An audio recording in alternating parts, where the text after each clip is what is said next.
मेरे बच्चों, यदि आपने इस साल 10वीं की परीक्षा पास की है और दिल्ली के सरकारी स्कूलों में यदि आप क्लास 11वीं में एडमिशन लेना चाहते हैं, तो ये जो सर्कुलर आपके सामने है, ये बहुत महत्वपूर्ण है। क्योंकि भारत देश के किसी भी राज्य में आप रहते हो या फिर आप दिल्ली में किसी भी स्कूल से आपने 10वीं की परीक्षा पास की है, लेकिन दिल्ली के सरकारी स्कूलों में एडमिशन अगर आप लेना चाहते हैं, तो इस वीडियो से आपको यह पता लगेगा कि क्या क्राइटेरिया है, किस तरह के डॉक्यूमेंट्स की जरूरत है और क्या प्रोसीजर है एडमिशन का, जिससे कि आपको 11वीं में एडमिशन मिलेगा। इसलिए इस वीडियो को बहुत ध्यान से समझें। यदि आपका कोई प्रश्न है तो आप कमेंट बॉक्स में जरूर लिख करके पूछ लें, आपके सभी सवालों का जवाब दिया जाएगा। देखिए, सबसे पहली बात तो ये कि एडमिशन 2 साइकिल में होगा। पहले साइकिल में 31 मई से रजिस्ट्रेशन शुरू है और यह रजिस्ट्रेशन 8 जून तक चलेगा। इसके बाद 16 जून को 1 बजे आपको स्कूल अलॉट कर दिया जाएगा कि आपका एडमिशन किस स्कूल में होना है, और फिर आप अपना डॉक्यूमेंट वेरिफिकेशन करा सकते हैं 17 जून से लेकर के 24 जून तक। इसके बाद जो सीटें बचेंगी उनके लिए साइकिल 2 का एडमिशन शुरू होगा, जिसके लिए ऑनलाइन रजिस्ट्रेशन शुरू होगा 26 जून को और 5 जुलाई तक आप फॉर्म भर पाएंगे। स्कूल का अलॉटमेंट 14 जुलाई को होगा और डॉक्यूमेंट वेरिफिकेशन जो एडमिशन के लिए होता है, उसके लिए आपको जिस स्कूल में आपका अलॉटमेंट है वहां जाना होगा और वहां डॉक्यूमेंट वेरिफिकेशन करा करके 15 जुलाई से 24 जुलाई के बीच में आप अपना एडमिशन ले सकते हैं। तो ये तो हो गई बात कि कब से ऑनलाइन रजिस्ट्रेशन होगा, कब आपको स्कूल अलॉट किया जाएगा और कब आप डॉक्यूमेंट वेरिफिकेशन करा करके अपना एडमिशन ले सकते हैं। अब बात करते हैं कि इसका प्रोसीजर क्या है। तो देखिए, आपको www.edudel.nic.in ये वाला वेबसाइट, जो डायरेक्टरेट ऑफ एजुकेशन का वेबसाइट है, इसको ओपन करना है और उसके बाद वहां आपको एक मेन्यू मिलेगा गवर्नमेंट स्कूल एडमिशन का। इसको ओपन करके आप अपने आप को सबसे पहले रजिस्टर कराइए। और ये जो रजिस्ट्रेशन है, इसके लिए कंप्यूटर या लैपटॉप होने की कोई जरूरत नहीं है, आप अपने स्मार्टफोन से भी रजिस्ट्रेशन करा सकते हैं। यदि आपके पास वो सुविधा भी नहीं है तो कोई बात नहीं, आप अपने घर के आसपास का जो नियरेस्ट स्कूल है वहां चले जाइए। वहां आपको एक हेल्प डेस्क मिलेगा, वहां शिक्षक बैठे होंगे और वो आपको इस पूरी प्रक्रिया में मदद करेंगे। अब बात कर लेते हैं कि एकेडमिक क्राइटेरिया क्या है। ये बहुत इंपॉर्टेंट है क्योंकि बच्चों को इसी में सबसे ज्यादा कंफ्यूजन रहता है कि साइंस कितने नंबर में मिलेगा, कॉमर्स कितने नंबर में मिलेगा, science with math, without math उसके लिए क्या क्राइटेरिया है, commerce with math, without math क्या क्राइटेरिया है। तो चलिए इसको अब समझ लेते हैं। ये देखिए, अगर आप साइंस विथ मैथ्स चाहते हैं तो सबसे पहली बात तो ये कि आपको 55% मार्क्स मिनिमम आना चाहिए। इसके अलावा इंग्लिश में 50% मार्क्स होना चाहिए, मैथ्स में भी 50% मार्क्स होना चाहिए।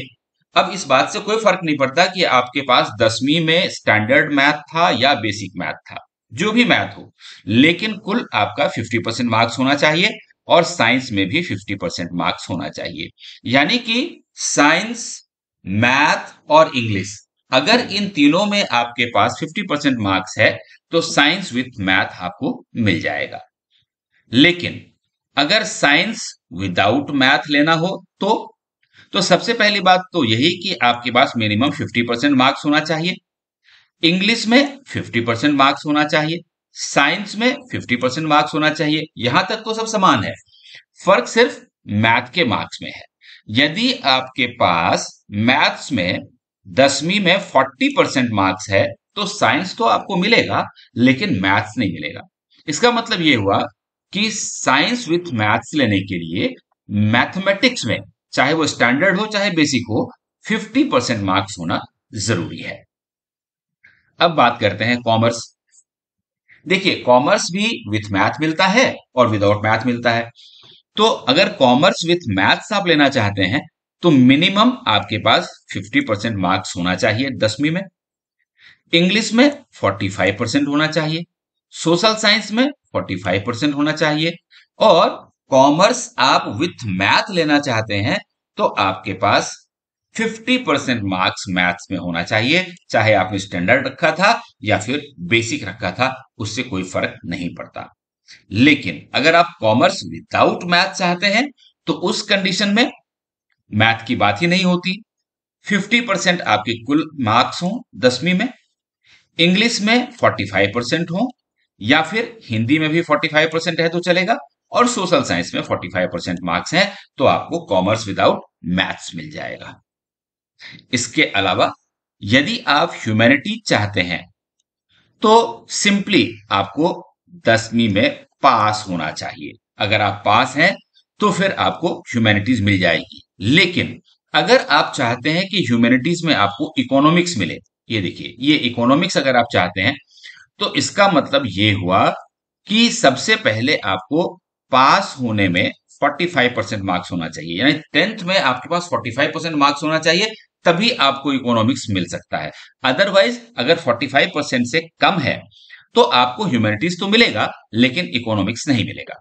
उसी तरह से यदि आप ह्यूमैनिटीज पढ़ते हैं लेकिन मैथमेटिक्स चाहते हैं तो मैथमेटिक्स भी आपको मिल सकता है, लेकिन शर्त यह है कि आपके पास 10वीं में मैथ्स में कम से कम 50% मार्क्स होना चाहिए, तो फिर आपको ह्यूमैनिटीज में भी मैथ्स मिल सकता है।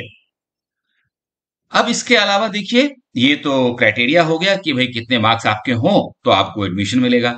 इसके अलावा 5% मार्क्स का रिलैक्सेशन भी मिल सकता है, लेकिन सबको नहीं है ये 5% मार्क्स का रिलैक्सेशन जो है वो SC ST माइनॉरिटीज और OBC कैटेगरी के लिए है, कश्मीरी माइग्रेंट्स के लिए है, और जिन बच्चों ने नेशनल गेम्स में फर्स्ट सेकेंड या थर्ड पोजीशन लिया है उनको मार्क्स में 5% की छूट दी गई है। इसके साथ ही हमारे जो दिव्यांग बच्चे होते हैं, स्पेशली एबल्ड स्टूडेंट्स होते हैं, उनको भी 5% मार्क्स का रिलैक्सेशन मिलेगा जिस भी स्ट्रीम में वो एडमिशन लेना चाहेंगे। तो इसलिए अगर इस कैटेगरी के बच्चे को जो क्राइटेरिया ऊपर हमने आपको दिखाया उसके मार्क्स ना भी हो तब भी आपको एडमिशन मिल सकता है, इस बात का ध्यान रखिएगा। अब कई बच्चे ऐसे होते हैं जिन्होंने NIOS से पास किया है, तो NIOS से जिन लोगों ने 10वीं पास की है वो भी डायरेक्ट 11th में एडमिशन ले सकते हैं, लेकिन उसके लिए शर्त यह है कि सबसे पहली बात तो ये कि एग्रीगेट आपके पास 50% मार्क्स होना चाहिए, जो 5 मेन सब्जेक्ट्स होते हैं ह्यूमैनिटीज में, और ये विदाउट स्किल सब्जेक्ट्स होगा।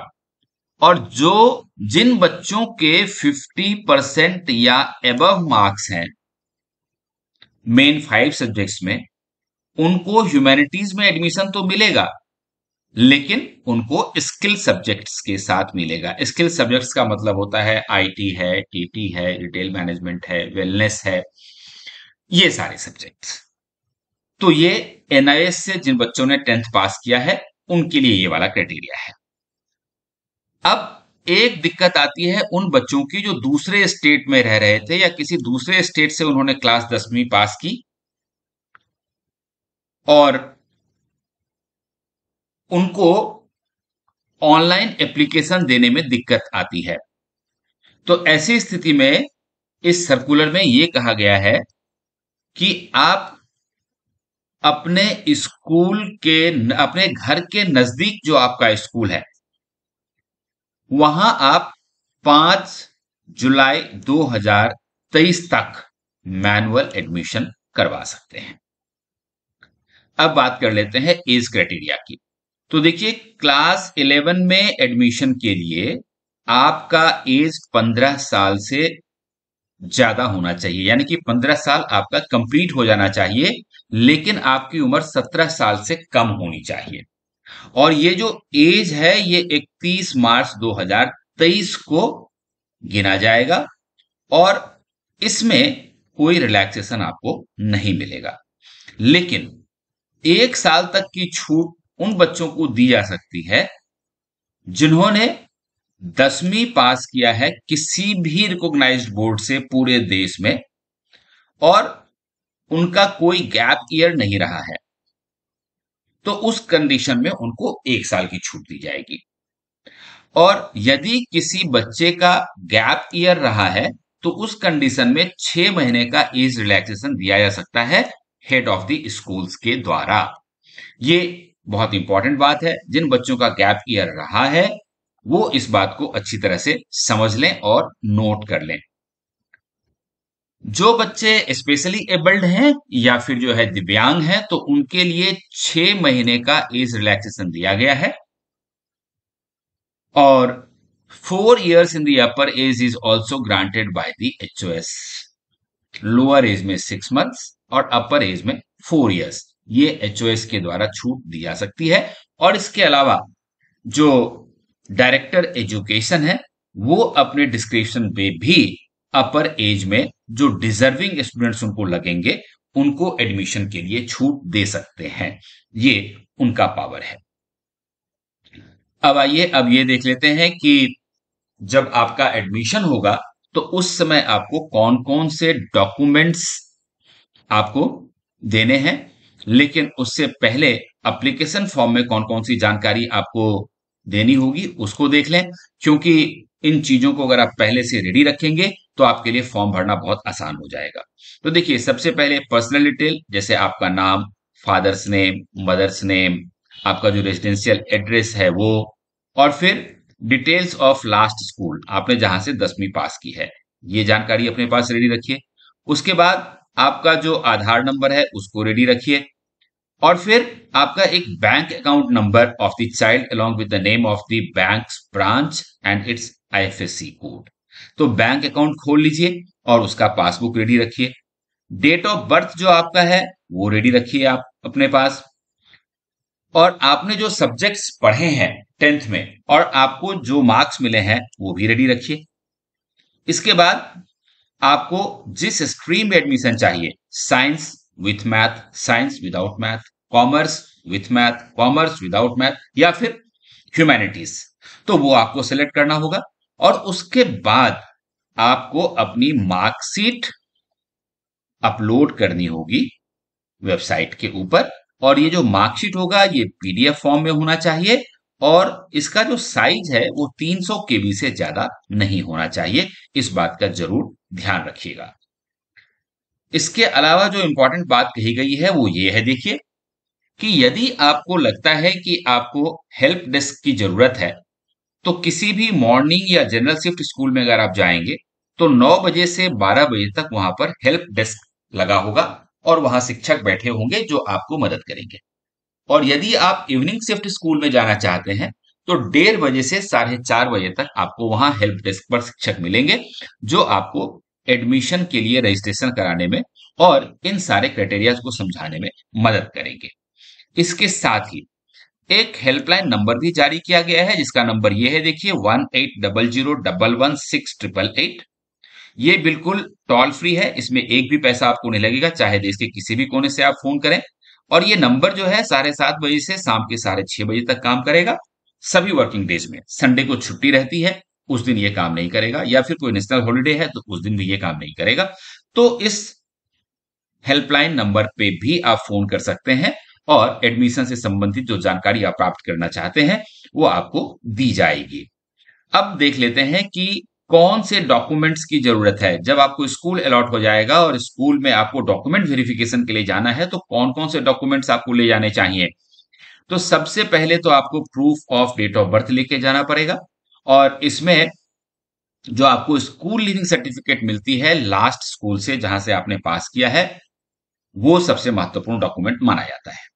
इसके साथ ही आपको मार्कशीट ले जानी पड़ेगी, जैसे 10वीं का मार्कशीट जो आपने पास किया है, एक पासपोर्ट साइज फोटोग्राफ आपके पास होना चाहिए, और उसके बाद आप दिल्ली में रहते हैं, इसके लिए एक प्रूफ देना पड़ेगा। तो रेजिडेंस प्रूफ जो है वो इनमें से कोई भी चीज हो सकता है, या तो आपके पास राशन कार्ड हो, या फिर आपके पास डोमिसाइल सर्टिफिकेट हो, या फिर आपके पास वोटर आई कार्ड दिल्ली का हो सकता है, या फिर आपके पास इलेक्ट्रिसिटी बिल, फोन बिल, या फिर वाटर बिल हो सकता है, ये भी चलेगा। या फिर आपका जिस भी बैंक में आपका अकाउंट है उसका जो पासबुक है वो या तो बच्चे के नाम पे हो सकता है या उनके पेरेंट्स के नाम पे हो सकता है, तब भी चल जाएगा, कोई दिक्कत नहीं है। उसके बाद आधार नंबर ऑफ द चाइल्ड और एनी ऑफ द पेरेंट्स, ये भी एक डॉक्यूमेंट्स है। फिर अगर आपने पासपोर्ट बनाया हुआ है जो बच्चे के नाम पे या उनके पेरेंट्स के नाम पे हो सकता है, तो वो भी चलेगा। तो इनमें से कोई एक आपको लाना होगा एज एड्रेस ऑफ प्रूफ। और उसके बाद सर्टिफिकेट ऑफ कास्ट में, अगर आप SC ST या OBC कैटेगरी से आते हैं तो आपको एक सर्टिफिकेट ऑफ कास्ट देनी पड़ेगी कि आप इस कास्ट को बिलोंग करते हैं। और उसके बाद यदि आप स्पेशली एबल्ड चाइल्ड हैं, यदि आप दिव्यांग हैं, तो उस केस में आपको सर्टिफिकेट ऑफ डिसेबिलिटी भी देना होगा। तो ये सारे डॉक्यूमेंट्स हैं जो आपको एडमिशन के समय स्कूल में देना पड़ेगा, और उसके बाद फिर आपका एडमिशन हो जाएगा। तो बच्चों, ये इंपॉर्टेंट जानकारी थी आपके लिए। अगर आपको कोई भी शक है, कोई भी जानकारी आप चाहते हैं, तो कमेंट बॉक्स में अपने प्रश्न लिख दीजिए, आपको हम जरूर जवाब देंगे। और साथ ही इस वीडियो को शेयर कर दीजिए ताकि जो जरूरतमंद लोग हैं उनको शायद एडमिशन प्रक्रिया को समझने में मदद मिल जाएगी। All the best.